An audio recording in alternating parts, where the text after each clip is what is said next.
Hello YouTube. So I want to give you the parts number that were originally installed on this snowblower. This is the 22 inches one Arians.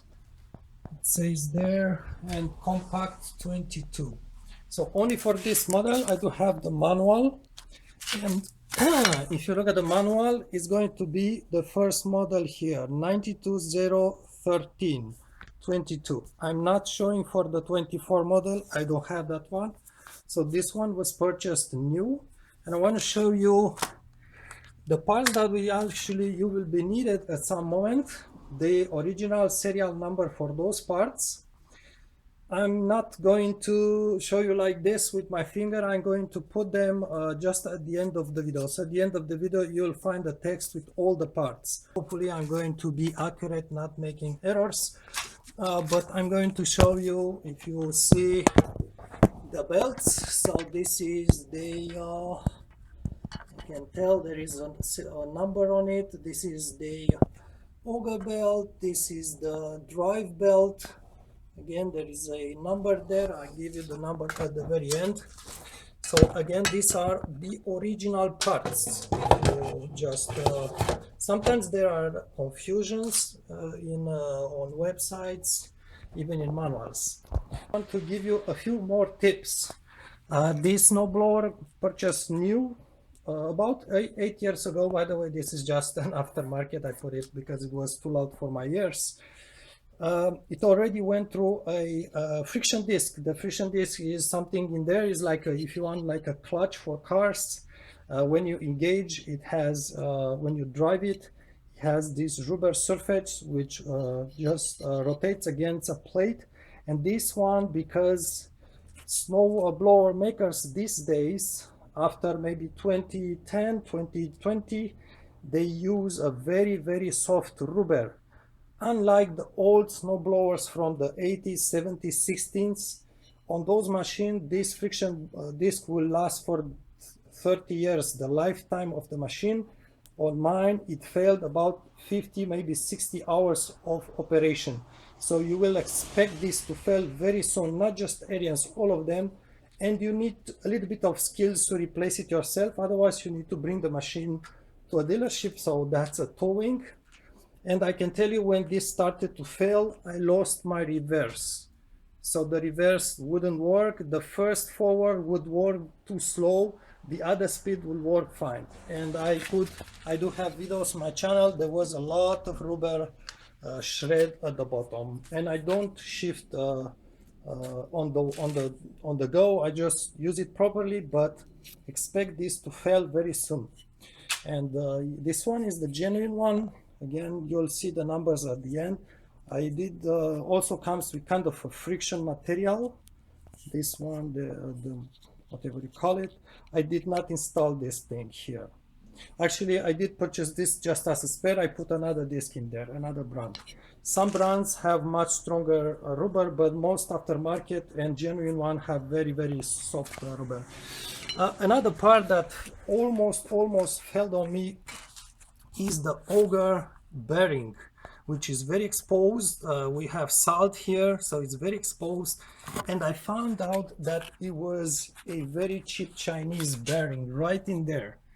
It's the only one that caused me problems.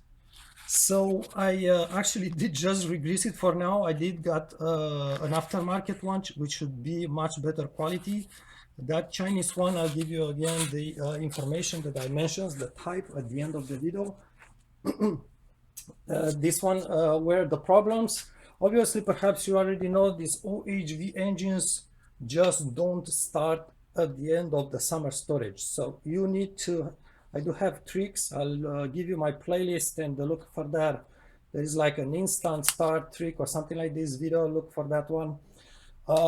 Remember, these wells will always seize on their shaft. After even 1-2 winters, it's almost impossible to remove them. You remove that pin, but it's almost impossible to remove them from the shaft. So if you purchase this new, remove the wells as well, put a grease, a quality grease, waterproof on the shaft, and check every 2 years or every year or so. It's very important because some operation like replacement the disc, replacing the disc may need you to remove the well, and you cannot remove the well, so you cannot replace the parts that are needed.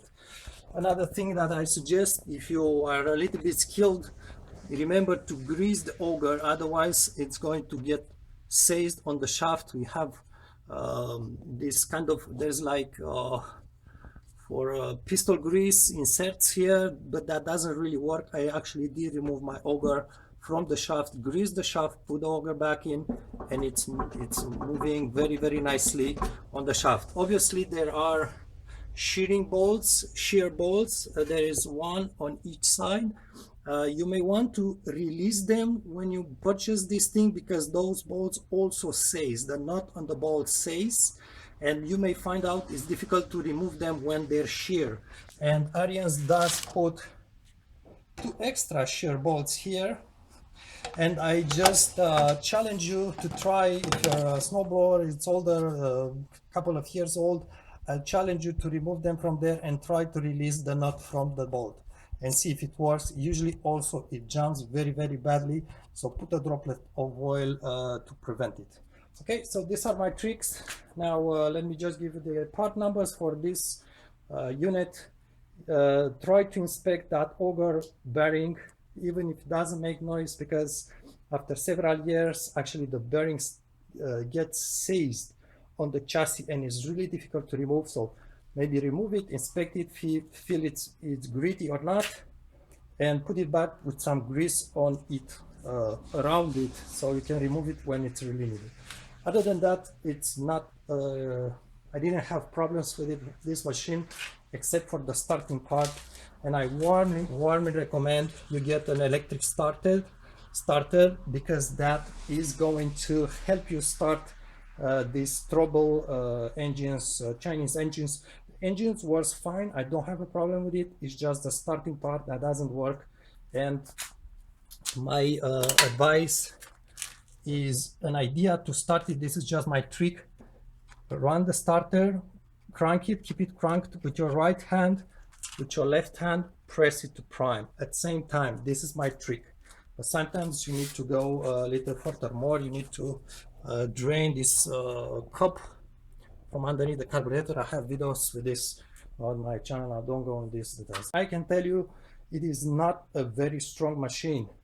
If you just plow like 1 feet of snow, maybe more, or of normal snow, it's fine. But if you need to throw the snow away and then replow the thrown snow, then this thing really starts to struggle. It's not made for compacted snow. I'm not even mentioning ice blocks. You shouldn't be trying to plow those things.